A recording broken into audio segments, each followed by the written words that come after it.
Alhamdulillah. Alhamdulillahilladzi khalaqal insana wa 'allamahul bayan.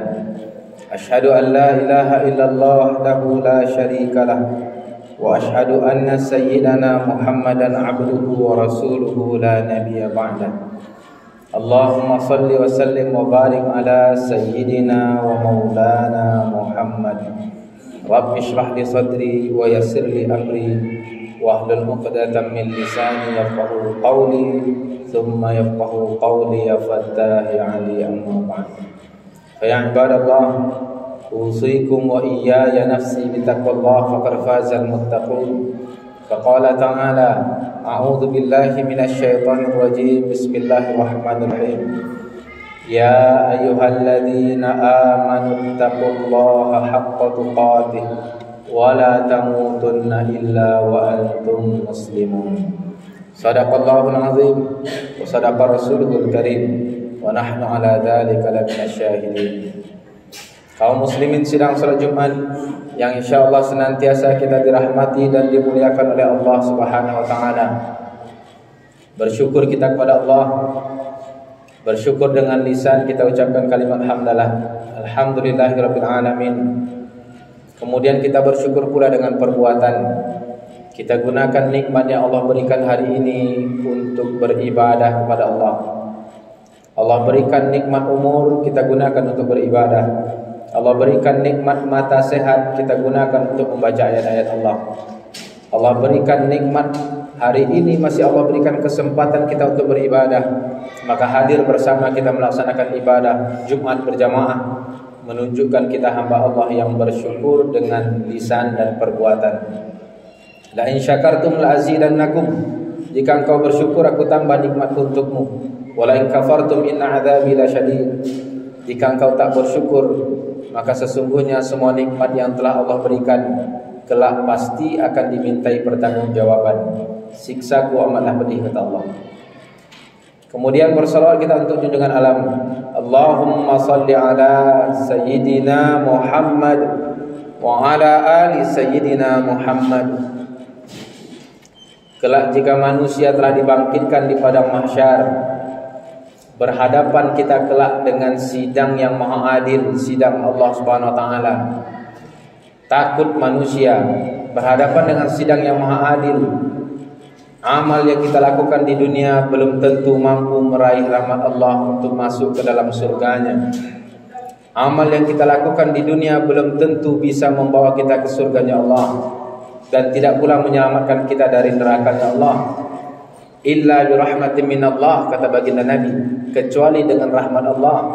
Ingin masuk surga, maka raihlah rahmat Allah. Dan salah satu cara meraih rahmat Allah adalah dengan beramal saleh. Namun amal soleh yang kita lakukan di dunia belum tentu mampu meraih rahmat Allah kelak untuk masuk dalam surganya. Akan diseleksi amal yang kita lakukan, mana amal yang ikhlas karena Allah, mana yang tidak, mana yang khusyuk, mana yang tidak. Maka bisa jadi kelak ada manusia ketika di dunia terlihat banyak ibadah solatnya, banyak sedekahnya, ternyata amalannya tetap tak bisa membawa ia untuk masuk surga Allah SWT. Ternyata sedekahnya banyak dilakukan hanya untuk pamer, hanya untuk dikenal oleh orang lain dan lain sebagainya. Berhadapan kita kelak dengan sidang yang maha adil, sidang Allah. Selaksana manusia yang berbuat salah lalu berhadapan dengan sidang di dunia. Ketika seseorang berhadapan dengan sidang di dunia, dia berharap ada benda-benda yang akan menjadi barang bukti atau orang-orang yang akan menjadi saksi yang dapat meringankan tuntutannya di dalam sidang. Begitu pula dengan kita kelak berhadapan dengan sidang yang maha adil Allah SWT. Kita berharap ada hal-hal lain yang dapat meringankan tuntutan kita di hadapan Allah SWT. Karena semua apa yang kita lakukan di dunia pasti akan terbuka di hadapan sidang Allah. Walaupun dahulu ketika hidup di dunia kita mampu menyembunyikan aib-aib yang dulu pernah kita kerjakan selama di dunia. Apa yang sering dilihat oleh mata, apa yang sering dikerjakan oleh tangan, kemana kaki pernah melangkah, apapun yang dilakukan oleh seluruh anggota tubuh kita ketika di dunia, mungkin dulu mampu kita tutupi dari pandangan manusia. Manusia hanya melihat kebaikan-kebaikan kita saja karena kita mampu menutupi aib-aib kita ketika di dunia. Namun kelak di dalam sidang Allah semuanya pasti akan terbuka. Semua anggota tubuh pasti akan bersaksi atas apa yang pernah dikerjakan selama di dunia. Faman ya'mal mithqala dzarratin khairan yarah. Siapa yang berbuat perbuatan baik walaupun kecil, ia kelak pasti akan melihatnya. Wa man ya'mal mithqala dzarratin syarran yarah. Siapa yang berbuat perbuatan tak baik walaupun kecil, kelak ia pasti akan melihatnya. Maka benar-benar kelak kita berhadapan dengan sidang yang Maha Allah dalam keadaan takut masuk surga atau akan dilemparkan ke neraka. Maka kita berharap ada hal-hal lain atau manusia-manusia tertentu yang dapat meringankan tuntutan kita di hadapan Allah. Al-Quran akan datang memberi keringanan jika selama hidup di dunia kita menjadi sahabat Quran, rajin membaca Quran, sering khatam Quran, bahkan hafal Quran. Harta akan datang memberi syafaat, memberi keringanan jika selama hidup di dunia harta yang kita miliki benar-benar kita dapatkan dari jalan yang halal dan banyak kita gunakan untuk infak sedekah di jalan Allah. Dan yang sangat kita harapkan yakni keringanan dari baginda Nabi Muhammad SAW. Ada yang kelak di dalam sidang Allah mendapatkan keringanan baginda Nabi masuk surga tanpa hisab.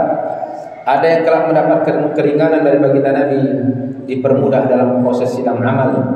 Ada pula yang mendapatkan keringanan dari baginda Nabi setelah ditimbang amal ternyata lebih berat dosanya, lalu dilemparkan ke neraka, dijemput kembali oleh baginda Nabi untuk kembali ke dalam surganya Allah bertahap sesuai dengan tingkat imannya. Itu macam-macam bentuk syafaat baginda Nabi Muhammad SAW karena beliau memang diizinkan Allah kelak menjadi manusia yang mampu memberi syafaat untuk umatnya. Kita takut jika kita termasuk yang lebih berat dosanya dan dilemparkan ke neraka, tak pula mendapatkan keringanan, tak mendapat syafaat baginda Nabi Muhammad SAW. Mengapa tak mendapatkan syafaat baginda Nabi? Karena di dunia dulu tak pernah mau mengamalkan sunnahnya, dan setiap kali terdengar nama Nabi Muhammad diucapkan, lidah kita tak mau bersalawat. Maka banyak-banyak bersalawat untuk Nabi. Allahumma salli ala Sayyidina Muhammad wa ala ali Sayyidina Muhammad. Semoga dengan banyaknya kita bersalawat, insyaAllah semua kita yang hadir kelak termasuk dalam golongan umatnya yang mendapatkan syafaat. Amin ya rabbal alamin. Kaum muslimin sidang salat Jumat yang dimuliakan Allah. Kemudian tak lupa pula khatib mengajak dari khatib pribadi dan semua kita yang hadir agar senantiasa kita meningkatkan keimanan dan ketakwaan kepada Allah. Allah tak melihat berapa banyak harta yang kita punya. Allah tak melihat berapa banyak gelar yang kita sandang. Allah tak melihat berapa banyak jabatan yang pernah kita punya. Semuanya sama di hadapan Allah SWT. Tak terkenal pun kita di kalangan manusia karena miskin harta dan tak punya jabatan apapun ketika di dunia. Namun bila kita bersungguh-sungguh menjalankan seluruh perintah Allah sampai disunnahkan oleh baginda Nabi Muhammad, kemudian bersungguh-sungguh menjauhkan diri dari setiap perkara yang diharamkan Allah sampai perkara makruh sekalipun, tak terkenal pun di kalangan manusia posisi kita dekat di sisi Allah, karena yang dinilai yang membedakan kita hanyalah keimanan dan ketakwaan. Semoga kita semua menjadi hamba Allah yang bertakwa. Amin ya rabbal alamin. Kaum muslimin sidang salat Jumat yang dimuliakan Allah, Islam adalah agama yang benar, satu-satunya agama yang diridhoi oleh Allah SWT. Innad dina 'indallahil Islam. Sungguh agama di sisi Allah adalah Islam. Islam datang mengajarkan banyak hal kepada kita penganutnya. Setidaknya jika kita pelajari, Islam mengajarkan 3 aspek. Yang pertama, Islam mengajarkan tauhid. Siapa yang layak kita sembah? Zat satu-satunya yang kita sembah. Bagaimana tauhid kita kepada Allah SWT. Setelah bagus tauhidnya, kemudian Islam mengajarkan syariat, ketentuan-ketentuan tertentu yang Allah tetapkan, aturan-aturan tertentu, baik syariat ibadah ataupun syariat muamalah, baik syariat aturan-aturan bagaimana kita dengan Allah dan bagaimana kita dengan sesama manusia. Kemudian aspek yang ketiga yang diajarkan oleh Islam, yakni adab husnul khuluq. Dan adab merupakan buah dari baiknya tauhid dan baiknya syariat yang telah kita jalankan. Jika tauhidnya baik, kemudian syariatnya kita jalankan dengan baik, baik syariat ibadah ataupun syariat muamalah, insya-Allah akan terbentuk akhlak mulia pada diri kita, insya-Allah. Kaum muslimin sedang salat Jumat dan dimuliakan Allah. Di antara syariat muamalah, Allah ajarkan kepada kita para penganut agama Islam bagaimana kita berinteraksi dengan sesama manusia, bagaimana urusan jual beli, bagaimana urusan nikah, bagaimana urusan apapun interaksi antara sesama manusia, sampai bagaimana pula kita sebagai seorang muslim berhadapan dengan tamu yang sering datang ke rumah kita. Apa sikap seorang muslim yang baiknya dilakukan bila berhadapan dengan tamu, memuliakan tamu. Baginda Nabi Muhammad SAW pernah bersabda, "Man kana yu'minu billahi wal yaumil akhir falyukrim dhaifahu." Siapa yang beriman kepada Allah dan beriman akan adanya hari akhirat, maka hendaklah ia menghormati dan menjamu tamunya. Hari ini kita lihat banyak kaum muslimin yang mungkin enggan menjamu tamu. Berapa banyak kaum muslimin sampai hari ini pintu rumah tertutup selalu karena berharap tak ada tamu yang datang. Padahal Islam mengajarkan tamu yang datang bisa jadi membawa keberkahan untuk tuan rumah yang dikunjungi. Tapi banyak hari ini muslim yang enggan didatangi oleh tamu. Kita lihat sejarah-sejarah para nabi, para sahabat dan orang-orang mulia dahulu. Hampir setiap hari jika ada orang yang lewat di depan rumah mereka, mereka jemput ke rumah, dijadikan tamu. Begitu betul mereka mengambil kebaikan, keberkahan yang dibawa oleh tamu yang datang ke rumah. Bahkan Imam Az-Zahabi pernah berkata dalam kitab Syiar Al-Alamin An-Nubala, "Laisa syai'un ahabbu ilayya min adh-dhaif, li'anna rizqahu 'ala Allah wa ajruhu li." Tidak ada hal yang lebih baik aku senangi melainkan kehadiran tamu, karena rezeki tamu sudah dijamin oleh Allah, sedangkan pahala kedatangan mereka untukku. Begitu yang dikatakan Imam Az-Zahabi. Saking senangnya beliau setiap hari ingin kehadiran tamu. Bisa jadi kesulitan-kesulitan yang kita dapatkan di rumah dapat hilang karena datang tamu membawa keberkahan. Doa orang-orang yang datang, tak tahu di antara kita siapa yang diterima oleh Allah doanya. Maka sebagai seorang muslim, jangan pernah menolak kedatangan tamu. Bahkan kita diperintahkan untuk menghormati tamu, menjamu tamu. Nabi-nabi dahulu sebagaimana disebutkan dalam Al-Quran, seperti baginda Ibrahim alaihissalam. Nabi Ibrahim alaihissalam disebutkan dalam surah Az-Zariyat ayat 29 sampai 27. Hal ataka hadithu dhaifi Ibrahim al-mukramin idh dakhalu alaihi faqalu salama qala salamun qaumun munkarun faragha ila ahlihi faja'a bi'ijlin samin. Sudahkah engkau mendengar wahai Muhammad tentang tamu Ibrahim yang dimuliakan? Ketika mereka datang lalu mengucapkan salam, lalu Ibrahim menjawab salam kepada tamu meskipun Ibrahim tak mengenal siapa tamu yang datang. Kemudian Ibrahim pergi diam-diam menemui keluarganya, lalu datang kembali membawa daging bakar anak sapi yang gemuk. Begitu penghargaan, penghormatan seorang nabi terhadap tamu. Walaupun tamu yang datang adalah orang-orang yang tak ia kenal sekalipun, tetap ia datang, ia berikan jamuan yang terbaik, ia hormati tamunya, karena begitu perintah agama diajarkan kepada kita semua. Apa yang selain menjamu tamu, apa yang baiknya pertama kita lakukan bila kedatangan tamu? Tamu datang bertamu ke rumah kita, hal utama yang kita jawab yakni menjawab salamnya. Karena salam itu adalah doa. Salam adalah doa. Mengucap salam memang sunnah, namun menjawab salam hukumnya wajib. Dan diajarkan kita tata cara bagaimana menjawab salam dan siapa yang layaknya lebih dahulu mengucapkan salam. Baginda Nabi mengajarkan orang-orang yang lebih baik mengucapkan salam. Yang pertama, orang yang jalan kaki terhadap orang yang sedang tidak jalan.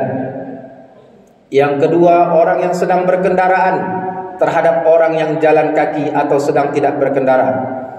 Yang ketiga, orang yang jumlahnya sedikit terhadap orang yang jumlahnya banyak. Yang keempat, orang yang muda kepada orang yang lebih tua. Begitu adab yang baik dalam mengucapkan salam diajarkan baginda Nabi Muhammad SAW.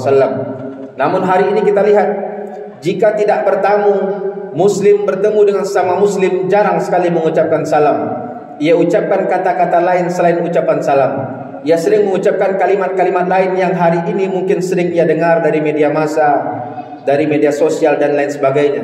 Bukan ucapan salam yang menjadi ucapan utama ketika ia bertemu dengan saudara sesama Muslim. Padahal baginda Nabi ajarkan salam adalah doa, maka hendaklah kita senantiasa mengucapkan salam kepada siapa saja yang kita temui sesama kaum Muslim. Baginda Nabi pernah ditanya, "Ayyul Islami khair?"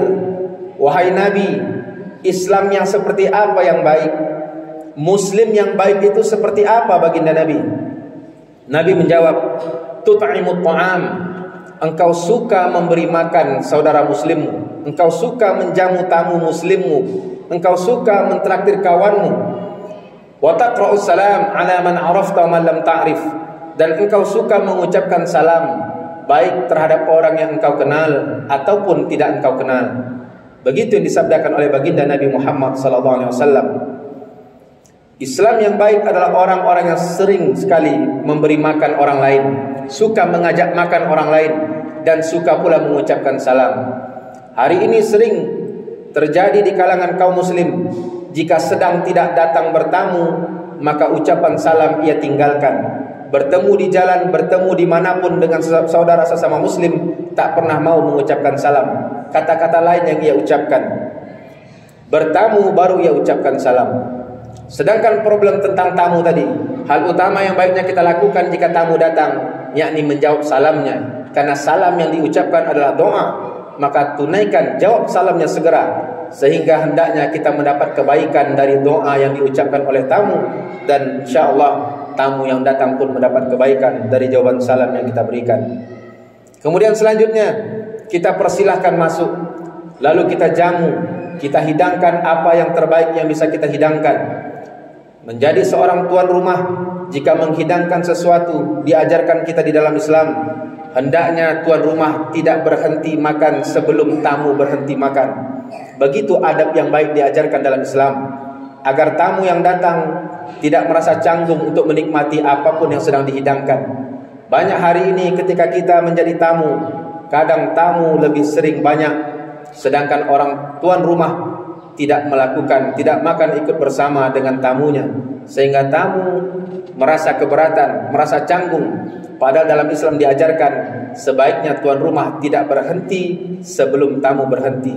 Begitu cara kita memuliakan dan menghormati tamu yang datang, agar senang kedatangannya, senang apa yang didapat dari kita sebagai tuan rumah.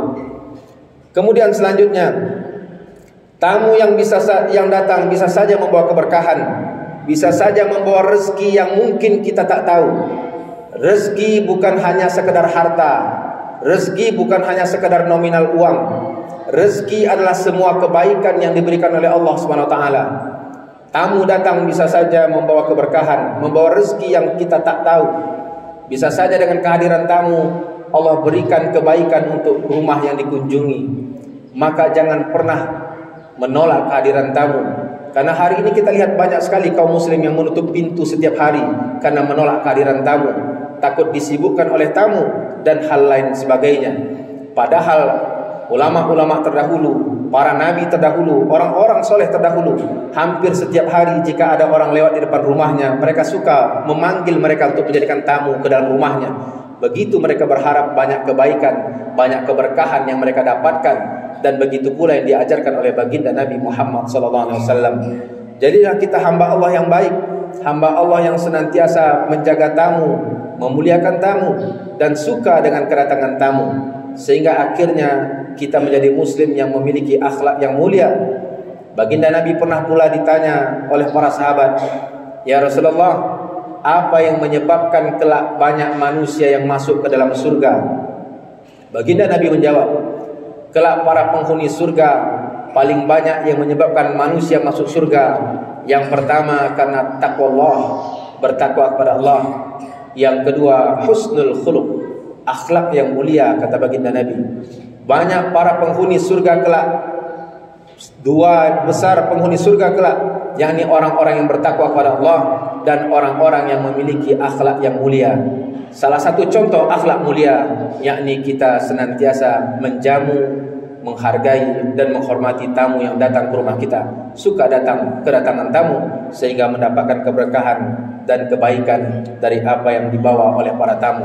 Sehingga jika kita melakukan apa yang disunnahkan oleh baginda Nabi Muhammad SAW ini, hendaknya kita kelak berharap kita ketika di yaumil mahsyar dibangkitkan oleh Allah SWT bersama para nabi, bersama para ulama, bersama para anbiya dalam barisan baginda Nabi Muhammad SAW, karena kita senantiasa mencontoh sunnah-sunnah yang diajarkan oleh baginda Nabi Muhammad SAW. Fa'tabiru ya ulil absar la'allakum turhamun.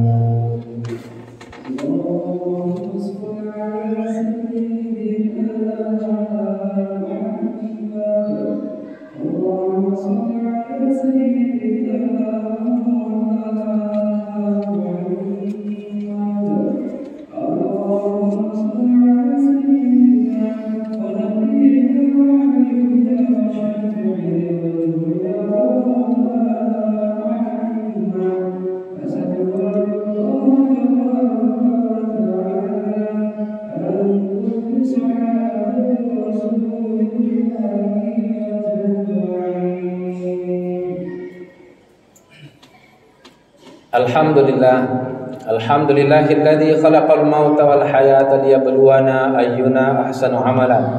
Asyhadu an la ilaha illallah wahdahu la syarikalah wa asyhadu anna sayyidana Muhammadan abduhu wa rasuluhu la nabiyya ba'dah. Allahumma salli wa sallim wa barik ala sayyidina wa maulana Muhammad. Fa ya ibadallah, usikum wa iyaya nafsi bitaqwallah faqad fazal muttaqun. Faqala ta'ala a'udzu billahi minasyaitonir rajim. Bismillahirrahmanirrahim. Wa may yattaqillah yaj'al lahu makhraja wa yarzuqhu min haitsu la yahtasib. Shadaqallahul azim wa shadaqa rasuluhul karim wa nahnu ala dzalika laminasy syahidin. Innallaha wa malaikatahu yusholluna 'alan nabi. Ya ayyuhalladzina amanu sallu alaihi wa sallimu taslima. Allahumma salli ala sayyidina Muhammad wa ala ali sayyidina Muhammad kama sallaita ala Ibrahim wa ala ali Ibrahim wa barik ala sayyidina Muhammad wa ala ali sayyidina Muhammad kama barakta ala Ibrahim wa ala ali Ibrahim fil alamin innaka Hamidum Majid. Allahumma ighfir lil muslimina wal muslimat wal mu'minina wal mu'minat al-ahya'i minhum wal amwat innaka sami'un qaribun mujibud da'wat wa ya qadiyal hajat. Allahumma ij'alna minat tawwabin waj'alna minal mutatahhirin waj'alna min ibadikas salihin waj'alna muqimin as-salah ala waqtiha wa min dhurriyyatina rabbana wa taqabbal du'a waj'alna hafizin al-Qur'an 'allimna al-hikma wat ta'wil wat tafsir. Allahumma da'una ziyarah haramain. Allahumma ansuril Islam wal muslimin. Allahumma ansuril Islam wal muslimin. Allahumma ansur ikhwanana al muslimin al mujahidin fi Palestin. Allahumma ansur ikhwanana al muslimin al mujahidin fi Gaza وفي سوريا وفي يمن وفي كل مكان وكل زمان برحمتك يا غفور الرحيم ويا مجيب السائلين واهلك الكفرة أعداءك أعداء الدين. ربنا آتنا في الدنيا حسنة وفي الآخرة حسنة وقنا عذاب النار. عباد الله، إن الله يأمركم بالعدل والإحسان وإيتاء ذي القربى وينهى عن الفحشاء والمنكر والبغي يعظكم لعلكم تذكرون. فاذكروا الله العظيم يذكركم واسألوه من فضله يعطيكم واشكروه على نعمه يزدكم ولذكر الله أكبر. قيموا الصلاة.